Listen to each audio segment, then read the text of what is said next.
आशुतोष तुम अवधर दानी, आरत हरहु दीन जनु जानी।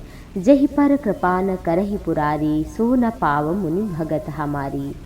भगवान देवादिदेव महादेव की अपार कृपा आप सभी पर बनी रहे। आइए सुनते हैं भगवान शिव की कृपा प्राप्त करने के लिए प्रदोष व्रत कथा। ये पौराणिक कथा इस प्रकार है। प्राचीन काल की बात है। एक गरीब पुजारी था। कुछ समय बाद उसकी मृत्यु हो गई। उसकी पत्नी विधवा और पुत्र बिना पिता के हो गया। पत्नी भीख मांगती, अपने बच्चे का पालन पोषण करती। एक दिन उसकी मुलाकात विदर्भ देश के राजकुमार से हो गई। उसका पिता भी मर चुका था। वो बेचारा दर दर भटक रहा था।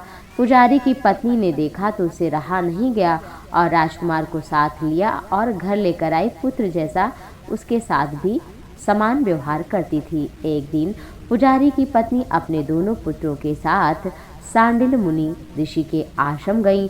वहां उन्होंने ऋषि से भगवान शिव की कृपा प्राप्त करने का व्रत पूछा। उन्होंने प्रदोष व्रत के बारे में बताया और कहा, इस व्रत को करने से सभी मनोकामना पूर्ण होती है, कष्ट करते हैं और अभीष्ट सिद्धि प्राप्त होती है।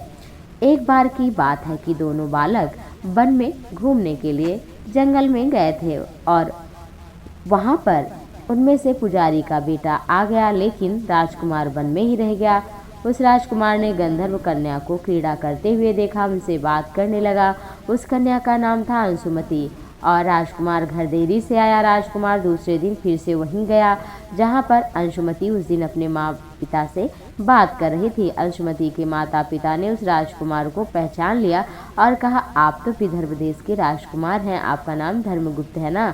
अंशुमति के माता पिता को राजकुमार बहुत ही पसंद आया। कहा कि शिव की कृपा से हम अपनी पुत्री का विवाह आपके साथ करना चाहते हैं, क्या आप विवाह के लिए तैयार हैं? राजकुमार ने कहा हाँ, स्वीकृति दी। फिर उन दोनों का विवाह विधि विधान से संपन्न हुआ। बाद में राजकुमार ने अपने गंधर्व की सेना ली और विदर्भ देश पर हमला किया। घमासान युद्ध हुआ और अंत में राजकुमार की विजय हुई। पत्नी के साथ वो राज्य करने लगा। पुजारी और उसकी माँ को अपने महल में ले आया। माँ के समान उसे प्रेम आदर सम्मान देने लगा और पुजारी की पत्नी, उसका जो बेटा था, उसको पुरोहित नियुक्त किया। उसे भी धन इत्यादि प्रदान किया, सम्मान दिया।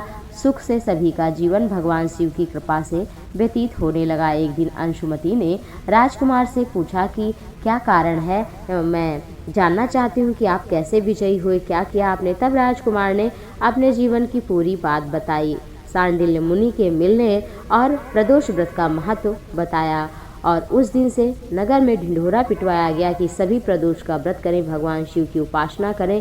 और पूरे नगर में चारों ओर खुशहाली छा गई। सभी स्त्री पुरुष धन धान्य इत्यादि से युक्त हो गए। किसी के जीवन में कोई कमी नहीं थी। जो भी श्रद्धा भक्ति के अनुसार स्त्री पुरुष इस व्रत को करते हैं, उनके सभी पाप नष्ट होते हैं, सभी कष्ट कट जाते हैं और उसकी सभी मनोकामना की पूर्ति हो जाती है। ओम नमः शिवाय। हर हर महादेव। कर्पूर गौरम करुणावतारम संसार सारम भुजगेंद्रहारम सदा वसंतम हृदयारविंदे भवम भवानी सहितम नमामि। नमः शिवाय।